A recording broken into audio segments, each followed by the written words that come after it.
Shalom. Selamat pagi saudara-saudari yang terkasih di dalam Tuhan Yesus Kristus. Selamat berjumpa kembali di dalam renungan pagi hari ini. Sebelum kita membaca dan merenungkan firman Tuhan, marilah kita bersama-sama mempersiapkan hati dan pikiran kita dan memohon tuntunan Roh Kudus. Mari kita berdoa. Bapa di sorga, kami menyapamu kembali di pagi hari ini. Kami bersyukur untuk penyertaan-Mu kepada kami. Kami bersyukur untuk kesehatan, kekuatan, kecukupan, dan untuk hari baru yang boleh kami masuki hari ini. Demikian pula kami tidak lupa memohon pengampunan atas dosa dan kesalahan kami. Sucikanlah kami ya Bapa Maha Kasih.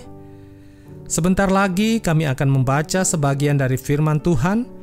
Kami memohon Roh Kudus membimbing kami agar kami dapat memahami firman yang akan kami renungkan sebentar lagi. Terima kasih Bapa. Inilah doa yang kami angkat hanya di dalam nama Yesus Kristus. Amin. Saudara-saudari yang dikasihi Tuhan, renungan firman Tuhan pada pagi hari ini terambil dari Ratapan 3 ayat 21-26. Saya akan membacakannya untuk kita. Tetapi hal-hal inilah yang kuperhatikan, oleh sebab itu aku akan berharap. Tak berkesudahan kasih setia Tuhan, tak habis-habisnya rahmat-Nya. Selalu baru tiap pagi, besar kesetiaan-Mu. Tuhan adalah bagianku, kata jiwaku. Oleh sebab itu aku berharap kepada-Nya. Tuhan adalah baik bagi orang yang berharap kepada-Nya, bagi jiwa yang mencari Dia. Adalah baik menanti dengan diam pertolongan Tuhan. Saudara-saudariku yang terkasih, judul renungan pada pagi hari ini adalah Kasih Setia Tuhan. Saudara-saudari yang dikasihi Tuhan, penderitaan dan kesulitan terjadi di tengah bangsa Yehuda yang mengalami kehancuran akibat serangan Raja Nebukadnezar. Mereka mengeluh dan menangis meratapi nasibnya. Gambaran penderitaan yang hebat itu ditulis oleh Nabi Yeremia dalam pasal 3 surat Ratapan ini. Dituliskan di Ratapan 3 ayat 48 dan 49 bunyinya, "Air mataku mengalir bagaikan batang air karena keruntuhan putri bangsaku. Air mataku terus-menerus bercucuran dengan tak henti-hentinya." Jiwa Yeremia sangat tertekan akibat kesengsaraan dan penderitaan yang dialami mereka. Dirasakan seakan-akan tidak ada lagi harapan hidup bagi Yeremia dan seluruh orang Israel itu. Seakan tidak ada lagi harapan untuk dapat keluar dari penderitaan yang ada. Saudara-saudari yang dikasihi Tuhan, tetapi kesengsaraan yang terjadi dan dialami oleh bangsa itu sangat mereka sadari sebagai suatu bentuk penghukuman Allah terhadap mereka. Murka Allah kepada mereka, karena tidak terkecuali rakyat, para imam dan nabi bangsa itu telah melakukan dosa yang sangat dalam yang membuat mereka terjatuh. Mereka telah mendurhaka dan memberontak kepada Allah. Mereka tak henti-hentinya melakukan pelanggaran. Ya, Tuhan menghukum bangsa Yehuda akibat dosa yang mereka lakukan. Saudara-saudari yang dikasihi Tuhan, di dalam kesengsaraan kehidupan yang terjadi yang dialami bangsa itu, maka Yeremia di dalam perenungannya menemukan sinar harapan yang membangkitkan semangatnya dari ketertekanan yang menguasainya. Berkaca dari apa yang telah dilakukan Allah kepada nenek moyangnya, kasih setia yang ditunjukkan Allah saat perjalanan bangsa itu keluar dari Mesir menuju dan masuk ke tanah perjanjian.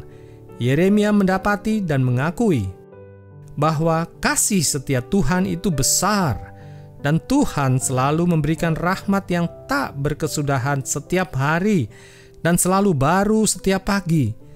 Artinya adalah kasih setia Tuhan selama-lamanya yang tidak akan berhenti sepanjang dunia ini ada. Saudara-saudari yang dikasihi Tuhan, kebaikan, kemurahan, belas kasih, demikianlah kasih setia yang hanya bersumber dari Allah. Kasih setia Allah ini akan berlaku bagi orang-orang yang percaya kepada-Nya. Tiada yang dapat membandingkan kasih setia Tuhan di dalam dunia ini. bahkan tidak dapat dibandingkan dengan harta yang termahal sekalipun yang dimiliki oleh orang terkaya di dunia ini. Mazmur 63 ayat 4a, sebab kasih setiamu lebih baik daripada hidup. Saudara-saudari yang dikasihi Tuhan, di sepanjang kehidupan kita, maka setiap orang pasti mengalami kesukaran dalam berbagai bentuk yang berbeda-beda. Tidak sama, ada yang berat dan ada yang ringan. Ada yang mengalami kesulitan menghadapi kelakuan anak, ada yang menderita karena sakit penyakit, susah di dalam pemenuhan kebutuhan ekonomi, pendidikan, pekerjaan, komunikasi yang buruk yang menyebabkan susah berkomunikasi, sulit mendapatkan pasangan hidup, dan lain sebagainya. Maka dari sinar harapan yang ditemukan Yeremia, kita dapat mencontohnya, yaitu janganlah kita menjadi gentar menghadapi kesukaran itu, tetapi milikilah keyakinan bahwa kasih setia Allah selalu ada. Juga jadikanlah Allah yang kekal sebagai bagian dalam hidup kita, sebagai harta yang kekal, serta dengan diam patuh menantikan pertolongan Tuhan. Saudara-saudari yang dikasihi Tuhan, Tuhan itu baik bagi orang yang mencarinya, maka tetaplah setia dan berharap kepada Tuhan sebagai satu-satunya sumber pengharapan. Allah akan menunjukkan kasih setianya, pertolongannya kepada kita. Harta dunia dan nyawa bisa saja dirampas, tetapi Allah yang jadi bagian kita, harta sorgawi kita, tidak bisa dirampas. Ia kekal adanya. Nantikanlah pertolongan Tuhan. Sesuai waktunya, di balik setiap penderitaan, kesukaran yang kita alami, kita akan dapati kasih setia Tuhan. Mazmur 103 ayat 11, tetapi setinggi langit di atas bumi, demikian besarnya kasih setianya atas orang-orang yang takut akan Dia. Demikianlah renungan pada pagi hari ini. Tuhan memberkati. Kita akan menutup renungan dalam doa, tetapi jika saudara ingin didoakan secara khusus, hubungi email kami. Kerinduan kami agar channel ini menjadi berkat bagi banyak orang.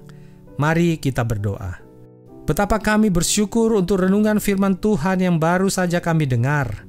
Kami kembali dikuatkan akan janji Tuhan yang akan selalu setia kepada kami yang percaya dan menaruh harap hanya kepadamu.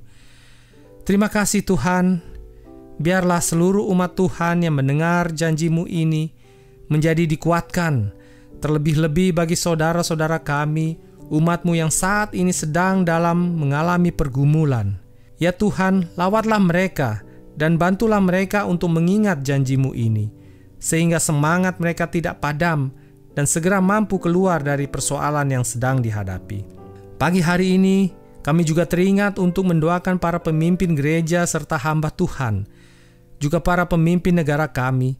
Biarlah mereka juga diberikan kekuatan untuk mampu menjalankan tugas dan tanggung jawab yang mereka emban, agar tetap teguh memegang firman Tuhan di dalam menghadapi tantangan di setiap tanggung jawab yang harus mereka pikul. Terima kasih Tuhan, kami serahkan seluruh perjalanan hidup kami hari ini, setiap aktivitas kami, kiranya berkenan dan memuliakan Tuhan. Jadilah kehendak-Mu di dalam hidup kami. Terima kasih Tuhan Yesus Kristus. Amin. Saudara-saudari, mulailah harimu. Kiranya kasih dan anugerah Tuhan senantiasa melimpah di dalam kehidupanmu. Muliakanlah Tuhan di dalam setiap aktivitasmu, dan jadilah saksi hidup bagi firman-Nya. Roh Kudus menyertai kita semua. Sampai berjumpa kembali di renungan berikutnya. Tuhan Yesus memberkati.